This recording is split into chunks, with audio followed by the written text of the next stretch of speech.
una construcción que tomo desde Google Lincoln, ¿sí? Hay otras construcciones, y esta es primeramente, el objetivo de esta era, o de esta generación, era detectar y establecer diferencias individuales, y la otra era a partir de test de rendimiento sinónimo de evaluación educativa. ¿Qué significa esto? ¿Sí? Es el crecimiento de la psicología experimental. Y entonces, una de las cosas que pasa con la psicología experimental es que la escuela todavía no considera por sí misma su evaluación interna. Y entonces los psicólogos son los que van dando elementos, ¿no?, para decir que si un estudiante es bueno o malo es porque tiene alguna habilidad, ¿sí? De tal manera que entonces los instrumentos que en ese momento se iban haciendo para la relación entre el campo educativo eran las escalas, por ejemplo, de escritura, de redacción, ortografía, cálculo, lectura aritmética. O sea, ¿qué pasaba? Todos los test psicológicos, ¿no?, eran a partir de poder identificar cómo estaba el individuo y con eso decir que entonces iban a tener éxito en la escuela. ¿Sí? O sea, pero siempre desde la perspectiva psicológica. La otra, que me parece fundamental, es el test de capacidades cognitivas con Binet, ¿no? Binet, francés, es el que nos da por primera vez el coeficiente intelectual, ¿no?, como esta construcción. La construcción del coeficiente intelectual, cuando lo leí, realmente me espantó, porque era para poder demostrar, ¿no?, a las universidades gringas que el negro no podía entrar. Sí, o sea, hay todavía una gran discriminación, de tal manera que el coeficiente intelectual en ese momento, políticamente, estaba construido para no dejar pasar a los negros, ¿no? Pero bueno, eso era lo que pasaba en ese entonces, y hubo un crecimiento, ¿no? Y la otra es, empieza a tener inventarios de personalidad, de tal manera que con estos inventarios de personalidad lo que se va a dar como consecuencia posteriormente es todos estos test laborales, ¿no? Final de cuentas, ya después tenemos que, para poder entrar a una empresa, nos están pidiendo una serie de características y que no seamos patológicos y cosas de estas. Bueno, este es el surgimiento de esa idea, ¿sí? La segunda generación es la reforma tayleriana, o sea, Tyler. Ralph Tyler es para los pedagogos muy importante, dado que da dos características. Una, el currículum, o sea, la idea de este término curricular que no se tenía, y la otra, la parte de evaluación. Con respecto a la evaluación educativa, ¿cuáles eran las cosas que se tenían que hacer? En Estados Unidos, esta es una perspectiva totalmente anglosajona, ¿sí? Nada más hago la referencia, en toda la Europa no se trabaja con idea de evaluación, sino con idea de examen, de tal manera que por eso, ¿no?, toda la perspectiva de evaluación se hace desde las construcciones, ¿no?, lineales y cronológicas de Estados Unidos, de la parte anglosajona y no de la Europa. De tal manera que, bueno, en 1890 hay un problema muy fuerte en Estados Unidos con respecto a su sistema educativo nacional, ¿no? Y como reflejo de esto, entonces hay toda una serie de reflexiones a partir de cómo se formaba, ¿no? Por eso hay que decir el currículum, es decir, no, hay que perfeccionar la calidad de la educación. Por primera vez, nuevamente empieza la idea de calidad, pero calidad a lo interno de la escuela, no esta calidad como todo un sistema educativo nacional, ¿sí? De tal forma que, dada la construcción también de la psicología, y en este caso de la psicología conductual, lo que nos importaba era medir, ¿no?, qué tanto teníamos esta congruencia entre el objetivo, ¿no?, de las planeaciones. Seguramente muchos de ustedes son profesores y entonces nos exigen que hagamos un objetivo claro, medible, etcétera, y tener la evaluación correspondiente. ¿Qué es lo que hace Tyler por primera vez? Tener un binomio: objetivo de aprendizaje igual a evaluación, ¿sí? De tal forma que entonces esta es una primera construcción que se hace sobre evaluación educativa. Y lo pongo así, evaluación educativa era construida únicamente como la evaluación de los aprendizajes, de esta manera. Adelante. ¿Sí? De tal manera que Tyler pensó que había 3 procesos que se tenían que evaluar para mejorar la calidad. El primero de ellos, evidentemente, el cambio que ocurre en el estudiante, ¿sí? De tal manera que era muy importante determinar el objetivo para decir si el estudiante lo cumplió o no. El siguiente, y lo pongo en rojo, porque ya Tyler estaba hablando de hacer la eficacia del programa, o sea, medir qué tanto los programas estaban bien construidos, ¿sí? Y el otro era una educación continua del profesor, ¿no? Hay 2 elementos que Tyler ya en 1930 nos estaba proponiendo y que no se siguió, ¿no? O sea, lo que más importó en este momento, 1930, fue la medición del cambio de los estudiantes.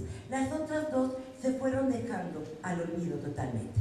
De tal manera que bueno, a eso las grandes discusiones que ahora tenemos sobre evaluación educativa son fuertes, ¿vale? Y la otra, ¿sí?, se vuelve un control burocrático, fuertemente un control burocrático para poder acceder a los recursos extraordinarios. Adelante. Los objetos de evaluación que actualmente tenemos desde la política educativa. Dale otra. La primera son los estudiantes, ¿sí? Los estudiantes, lo que hemos medido son los logros de aprendizaje. De tal manera que la primera construcción y idea que teníamos del INE era, pues bueno, PISA, enlace, ¿no? O sea, nada más el INE. Pero lo que me importaba de los estudiantes era su logro. El INE fue fundamental en esta idea, ¿no? El Instituto Nacional de Evaluación Educativa y por supuesto el Ceneval, ¿sí? El Centro Nacional de Evaluación, en la que por primera vez empieza a tener diferenciaciones en que se tiene que evaluar a los estudiantes, desde su ingreso, como es el examen 1 hasta el examen 3, o su egreso con todos los ejes, ¿no? Y algunas de las carreras como ingeniería, medicina, contaduría, tienen algunas intermedias ya. Pero esta es ver a los estudiantes. Adelante. Las siguientes son los programas, ¿no? O sea, ahora nos interesa ver cómo están los programas y los currículos que ofrecemos. De tal manera que nos inventaron las comisiones interinstitucionales para la evaluación de la educación superior, nivel 1, nivel 2, nivel 3, en esto, ¿no? Los COPAES para poder acreditar y por supuesto con ACID, con toda la idea del posgrado, ¿no? Y entonces tener un posgrado de excelencia en las universidades públicas nos permite tener recursos para que los estudiantes puedan tener becas. Y entonces ahí están haciendo una acreditación de los programas educativos. Las siguientes son las instituciones, ¿sí? En las instituciones ha tenido, y les pongo aquí un poco más, las perspectivas, por supuesto, de educación superior, pero las escuelas de calidad estarían dentro de las instituciones. De tal forma que hemos tenido el programa de fortalecimiento institucional, ¿no? Y el PROMID, que son programas específicamente de educación superior en la que las instituciones compiten para tener recursos extraordinarios, ¿sí? Y por supuesto está ahora, ¿no?, estos 2 que en el 2001 se fueron creando de manera diferenciada, ahora en el 2015 ya se llama, ¿no?, Profocide. De tal manera que este programa lo que hace es hacer el planteamiento de toda la educación superior pública, ¿sí? No me importa de cuál sea, y digo no me importa si es polivalente, si son las universidades interculturales, si son universidades, si son institutos tecnológicos, no importa. Todos tienen que tener, por ejemplo, cosa que yo veo difícil en una polivalente o veo difícil, ¿no?, en una indígena. Pero bueno, todos son medidos con la misma vara. Es de educación-aprendizaje. Es decir, no son las mejores condiciones, pero es como estamos, es lo que tenemos. Sin embargo, habrá que reconocer que a la evaluación docente tendremos que sumarle la evaluación de la infraestructura, la evaluación de los currículums, como decía la doctora Lozano, la evaluación de las propias autoridades educativas y la evaluación de la propia dependencia de la que depende la política educativa. Es decir, si vamos a evaluar, hagamos una evaluación integral de todos los factores y de todos los elementos que inciden en el acto educativo. Pero insisto, me parece que ahora nuestro joven secretario de Educación lo plantea por lo menos con una muy buena intención. Tendremos que situar al aula, al docente y al alumno, alumnas, a los alumnos en el centro del sistema, y el sistema educativo tendrá entonces que trabajar para ellos. De lo contrario, seguiremos pues en las buenas intenciones y aspirando a tener una educación de calidad sin los elementos y sin las condiciones pertinentes para ello. Ya llegaron las primeras preguntas, entonces pues vamos a, estas están dobladas, espero que no. Ok, bueno, hacen una pregunta de cuál es el docente ideal, mi querida Mónica. Por favor, dinos que no existe. No existe. Creo que el docente ideal, miren, lo que yo puedo decir es que de verdad, desde mi práctica docente, es un docente apasionado en lo que hace. Nada más, o sea, de verdad, eso es lo que yo puedo desde mi experiencia. Pero pensar en un docente y perfilar un docente ideal para quién, de verdad, o sea, algunos de los estudiantes, profesores que somos exigentes, que estamos atrás de ellos, que les revisamos, somos los malos profesores, porque los hacemos trabajar, ¿no? Y aquellos profesores que son barcos, que, oye, ¿cómo están? Muy buenos días, nos vemos dentro de 6 semanas y me entregan un trabajo con estas características y no se vuelven a presentar, y lo que me dicen es que con ese método, ese es bueno. O sea, uno no entiende por dónde va. O sea, por eso les decía, estas ideas de los estudiantes también se recurren. Desde lo individual, como les decía en la conferencia, es lo que uno también piensa como ser docente. Ese es el buen docente. O sea, el docente comprometido con lo que hace, el docente apasionado de lo que hace. Creo que podemos tener, sí, tenemos 100 estudiantes, pero ahí estamos. Nos tratan mal luego los condenados, pero ahí seguimos, ¿no? O sea, ahí seguimos. Entonces, sí, para mí no hay como un perfil ideal. No pensar en un perfil ideal es pensar que todo está homogéneo, y específicamente lo que yo estoy en contra es pensar en una homogeneidad, ¿no? Muchas gracias, Mónica. ¿Te parece que te haga 3 preguntas? Porque la verdad es que todas están muy interesantes y no quisiera dejar ninguna fuera. ¿Cómo debe de ser la preparación de los futuros profesores en las universidades, tomando en cuenta las actuales metodologías de evaluación? ¿Cómo evaluar a los docentes, no solo en las áreas del saber, disciplina académica, sino evaluarlos, o mejor aún, desarrollar en ellos actitudes del ser, autocontrol, percepción madura de sus propias capacidades, espíritu, etc.? En este primer bloque, la tercera pregunta sería: ¿cómo se les estimula a los docentes de educación superior? Para que no me pierda, gracias. Yo creo que si rompemos primeramente con una evaluación homogeneizante, creo que sí tendríamos la posibilidad de trabajar con esta idea de identificar al docente desde relaciones más afectivas, más éticas, ¿sí? Pero esto tendría que ser una responsabilidad para mí de la propia institución, ¿sí? O sea, no puedo pensar en esto de decir, ser empáticos con sus estudiantes. Claro que tenemos que ser empáticos, ¿no? Pero tuve la fortuna de dar un curso en la preparatoria de educación media superior del gobierno del Distrito Federal, y las condiciones de los estudiantes son de verdad muy difíciles, ¿no?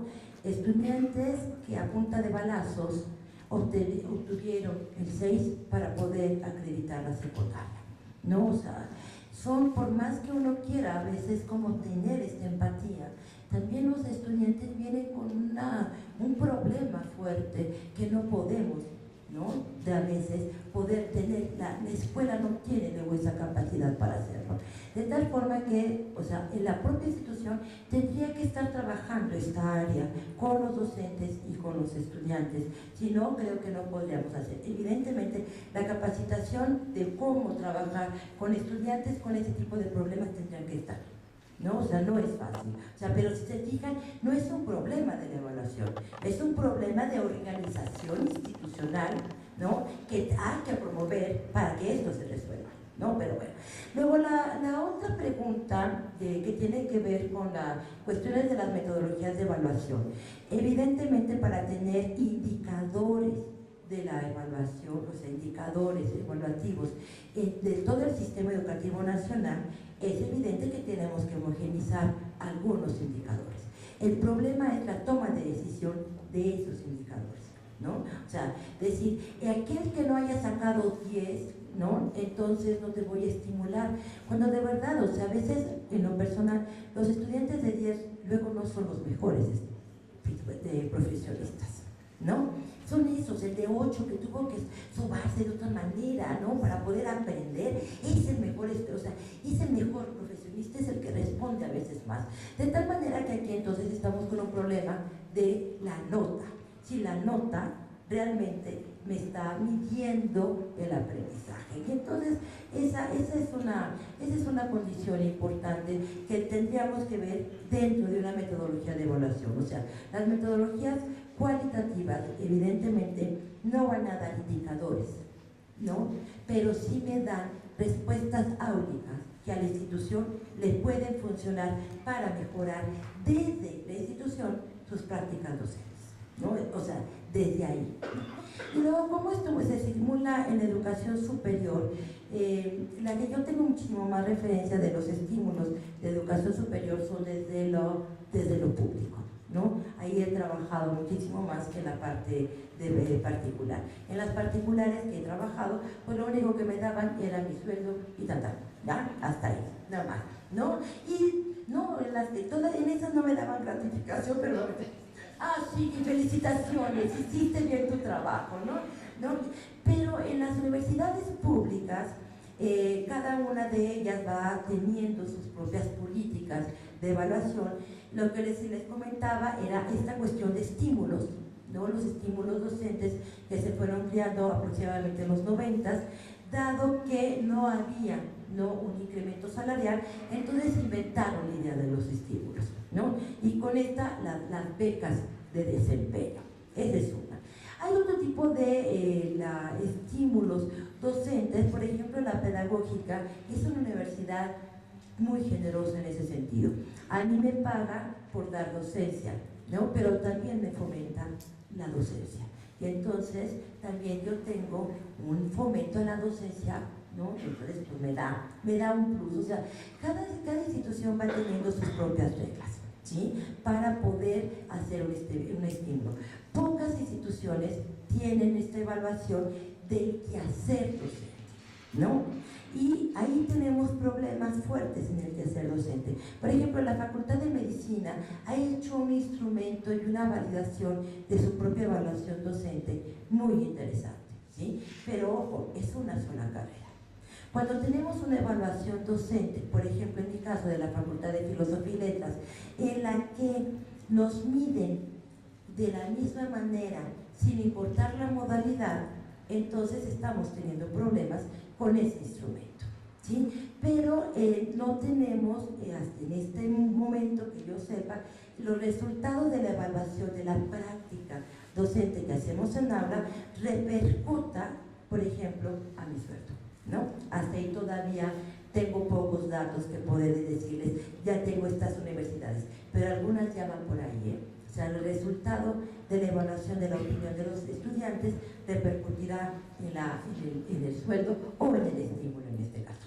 Gracias, Mónica. Yo, si me permites nada más añadir que hay instituciones de educación superior, sobre todo a nivel privado, que llevan una evaluación a la práctica docente que está compuesta por la evaluación de los propios alumnos, digamos que evaluación de una instancia administrativa en el aula para el docente y, por supuesto, la autoevaluación del docente de educación superior. Instituciones como el Instituto Tecnológico de Estudios Superiores y de Estudios de Monterrey, el ITAM, el Instituto Tecnológico Autónomo Metropolitano, la UAM tiene un proceso de evaluación de sus docentes a nivel licenciatura y que efectivamente es uno, me parece que de los grandes pendientes en la evaluación docente a nivel superior. Es decir, antes se pensaba que quienes llegaban a ser docentes o quienes llegábamos a ser docentes de la educación superior, pues teníamos comprado no solamente el título, sino la gloria y el cielo, porque pues éramos ya docentes universitarios, ¿no? Es decir, había un documento que avalaba las capacidades, las habilidades y los conocimientos, además de ciertos estímulos para que la actualización pudiera ser permanente. Pero sí hay ejemplos de evaluación de la práctica docente a nivel superior, y estoy pensando también en la Universidad Autónoma de Guadalajara, en ejemplos en las entidades federativas donde se está llevando a cabo, pero como se trata de instituciones de educación superior, muchas de ellas con personalidad jurídica propia, autónomas, pues cada una define esas políticas de evaluación docente.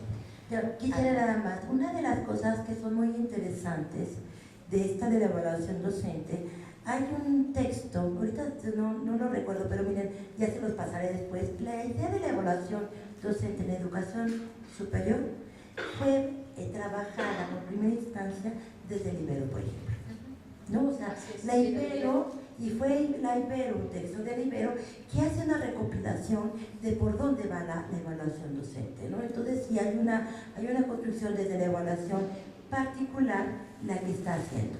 Y en esta idea también que decía la maestra doctora, es, ¿somos docentes o somos docentes de oficio? O sea, esa es otra discusión teórica interesante. Como digo yo, ahí hay un tema de tesis, ¿eh?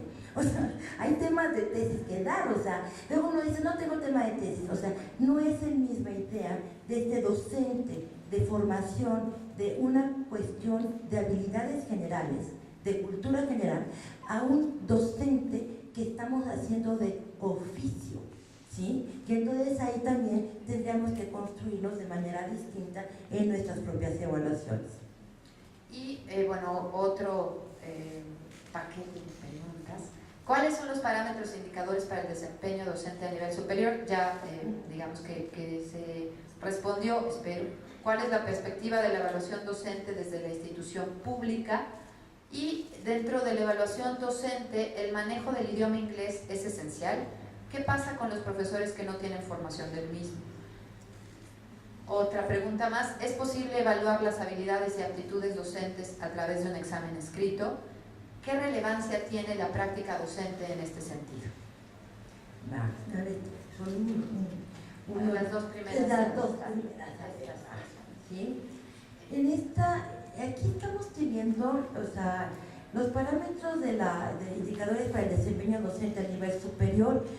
Tenemos algunos, pero más que ser una evaluación de la propia institución, este programa que les decía que es el Profocille, que es que hace la evaluación institucional de las universidades o de las instituciones de educación superior públicas, lo que está haciendo es tener el programa, los programas de las ofertas educativas tienen que estar certificados o acreditados, ¿no? Entonces, tienen que tener esta característica. Hay una evaluación interesante en esta.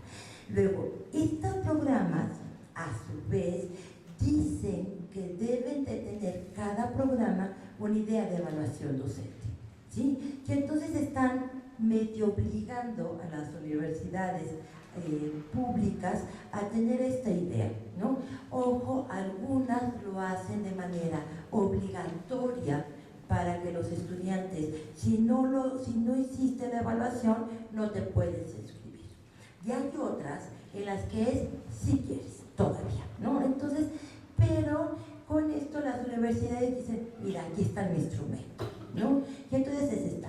Otro indicador que se tiene para los profesores de educación superior es este perfil que les decía, perfil de profesor, ¿cómo se llama? Del promedio, gracias, ahorita, del promedio, ¿no? El perfil deseable. Entonces, este perfil deseable da un estatus distinto a los docentes y a la propia institución, ¿sí? ¿Esto qué significa? Tenemos que cumplir los 4 requisitos, las 4 funciones. El primer año nos dan una generosa cantidad de 40,000 pesos para poder comprar algo que necesitemos, ¿no? Con 40,000 pesos, pues bueno, pues apenas para una computadora y ¿no? Buena, o una impresora, y ya después es por el puro gusto de ser perfil promedio, ¿no? Entonces ahí como que le perdemos el chiste porque pues no queremos. Y el otro indicador también en la que nos evalúan es si son SNI o no SNI, ¿sí? Tener el Sistema Nacional de Investigadores es un plus para la institución, ¿no? Porque eso también le permite dar un plus a sus propios posgrados. Y entonces, estas son como los elementos en el que a aquellos que nos doctoramos es, ay, ¿no eres SNI? Pues no, no soy SNI. Oye, ¿no eres promedio? ¿No eres? Pues no soy. O sea hay una construcción social de qué es lo que tiene que ser el profesor en educación superior. Y entonces, bueno, por ahí vamos, pero bueno, ese es un problema. Sí quisiera trabajar el tema de los profesores o el problema del inglés, ¿no? Este va a ser un problema que de verdad tenemos que ir ya pensando cómo se tiene que resolver, ¿sí? Profesores de inglés están avalados por el TOEFL, ¿no? Y entonces no tiene necesariamente los títulos nobiliarios suficientes para poder incorporarse a la educación básica o hasta la educación, porque no se corre por ahí. O sea, es por el nivel de lenguaje, ¿no? De dominio de la lengua. De tal manera que ahí tenemos un problema muy fuerte. ¿Quiénes son los profesores que nos van a dar la lengua extranjera? ¿Sí? Y luego pedir a los profesores que tengamos lengua extranjera, bueno, para posgrado, sí. O sea, para posgrado, sí, si no, no podemos comunicarnos, ¿no? O sea, un poquito de inglés, hay mal hablado, pero que nos entendamos, ¿no? Hay que leer portugués, un poco de francés, y un poquito de inglés también no nos va a hacer daño para poder saber cuál. Pero el problema de los profesores de inglés, ¿sí? Va a ser una de las vertientes más complejas en la cuestión de su gestión y de su incorporación, porque no todos están titulados, y ese es uno de los requisitos para poder incorporarse ahora, ¿no?, a toda la educación, bueno, para todo el sistema educativo nacional. Y entonces ahí sí hay un problema fuerte y que tenemos que estar en la mira de cómo resolverlo, ¿no? Y creo que ya esto es todo. Gracias. Bueno, hago 4 preguntas más. ¿Por qué no se evalúan a los directores de las escuelas cuando son ellos también un factor importante en la calidad de la educación? A los aspirantes a una plaza docente deberían de aplicárseles también un estudio psicológico.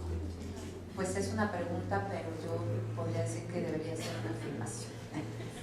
Bueno, en países como Inglaterra, no solamente se les aplican sus estudios psicológicos, psicométricos, sino también de antecedentes penales.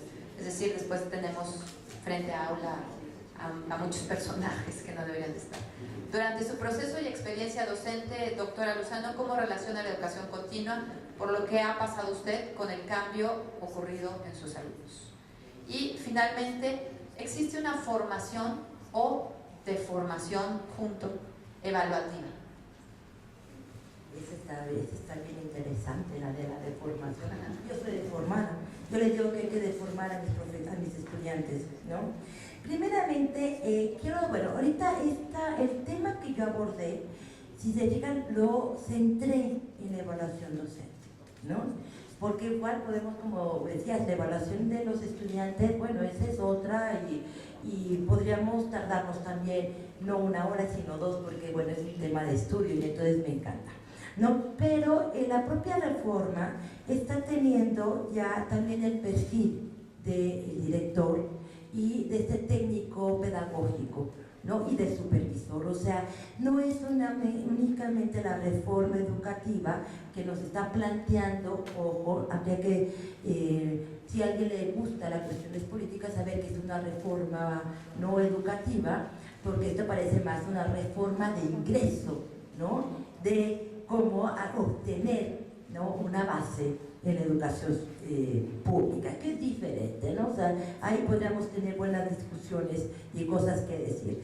Pero sí, efectivamente esta reforma, como le hemos dicho, está evaluando 4 de estos personajes: docentes, los técnicos pedagógicos, los directores y los supervisores, ¿no? De tal manera que, bueno, en abril del 2015, perdón, ya están los perfiles, ya INE sacó los perfiles de estas 4 figuras que tenemos, ¿no? Luego, la otra es, bueno, aquí están los docentes. Y bueno, evidentemente, esto ha sido una discusión de tener los perfiles, ¿no?, de personalidad y todo esto.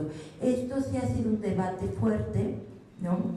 Pero igual yo coincido que no nos haya mal. O sea, a veces sí tenemos problemas con los profesores que tienen patologías fuertes, ¿no? O sea, hay un estudio del docente y su patología, ¿no? Ese fue un estudio interesantísimo en inglés, pero bueno, si alguien lo quiere dar por ahí, o sea, esto fue por ahí del año 2000, ¿no? El docente y sus patologías, pensando en un docente, por ejemplo, que sí, tenemos el poder. Los docentes tenemos poder y entonces nos apoderamos, ¿no?, de ese poder y hacemos todas las cosas mal. Y entonces, bueno, pero esta ha sido unas discusiones, no sé realmente si estemos en condiciones de tener estas posibilidades. La pública creo que no estaría como bien recibida, pero en las particulares hay algunas que ya lo están haciendo, ¿no? Luego, la otra de ¿cómo relaciona la educación continua que ha pasado usted y los cambios con sus alumnos? Bueno, evidentemente sí he tenido algunos cursos de educación continua y todo. Lo que les puedo decir es que uno cambia también, no solamente por una educación continua, sino que uno tiene que actualizarse. Cuando yo decía, yo tengo casi 26 años dando didáctica, 26, ¿no? Cuando yo lo veía a mi papá, que también era docente, él era físico, le decía a mi papá, vas a ver otra vez mecánica cuántica. Digo, me encanta la mecánica cuántica, ¿no? Empecé a ser profesora de didáctica y algo que me doy cuenta es que yo no soy la misma profesora de didáctica cuando empecé, ¿no? O sea, en ese momento lo que había era tecnología educativa, ahora lo que hay son competencias, ¿no? Hay un cambio en todo el discurso y los estudiantes lo ven también, ¿no? O sea, hay modificaciones en ellos. ¿Qué puedo decir de mis estudiantes? Cada vez, por ejemplo, que me ven, algunos me dicen, ay, bonita.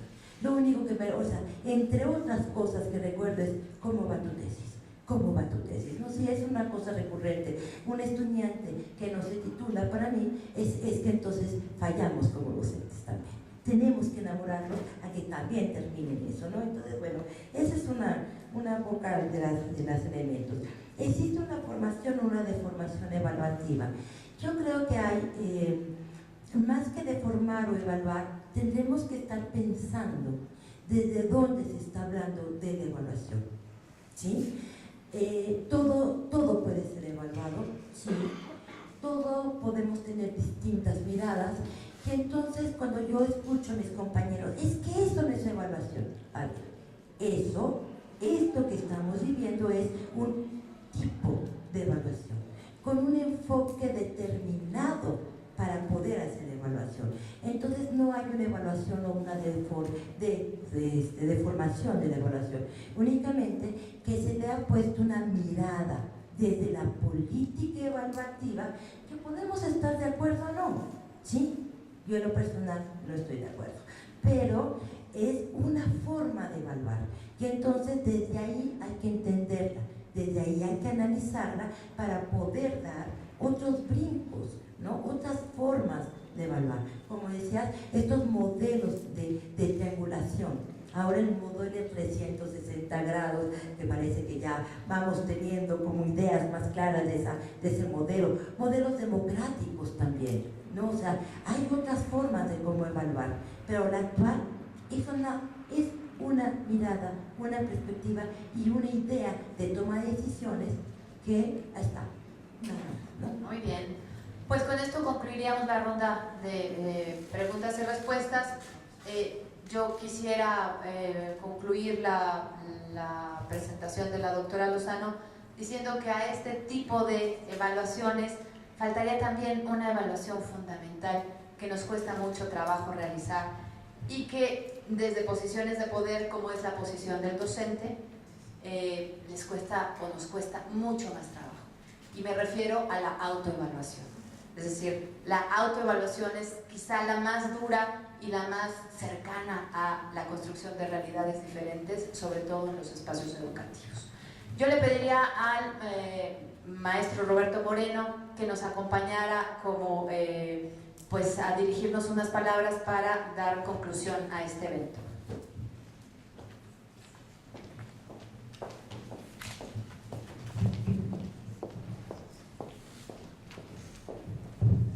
Mónica, no hay la menor duda que acabas de brindarle brillo, contenido a la cátedra RIESEF, una iniciativa de la Universidad del Desarrollo Empresarial y Pedagógico que a mí me parece de gran relevancia, porque quizá tengas ya el referente que hemos organizado 7 conferencias magistrales que tienen su núcleo en este auditorio, pero que después subimos a la página, subimos a otras páginas y también tenemos referentes del interés que despiertan en públicos mayores y que no cabe la menor duda que es una aportación de la UNIDEP coordinadamente con el grupo de investigación en gobierno, en administración, gobierno y políticas públicas del Instituto Universitario Ortega y Gasset de España, a lo que se suma también la Academia Internacional de Estudios Político-Administrativas y Estudios de Futuro, Asociación Civil. Entonces, para nosotros es profundamente significativo que pongas también a la vanguardia a esta institución, a sus estudiantes de licenciatura, de posgrado, y que a nosotros nos estés dando motivos de reflexión, de análisis, con relación a uno de los asuntos vertebrales de este país, que es efectivamente la reforma educativa y de manera central la evaluación docente, la calidad. Quisiera hacer brevísimo comentario que la evaluación, incluso en el sector público, en países como España, los sudamericanos, etcétera, es también relativamente reciente. O sea, no es algo así como que venimos evaluando, etcétera, sino que es una necesidad, incluso hasta se ha venido legislando en la materia en el propio país para hacer evaluación. Entonces, digamos que estamos entrando en una política en una cultura de evaluación, y a mí me parece que es esencial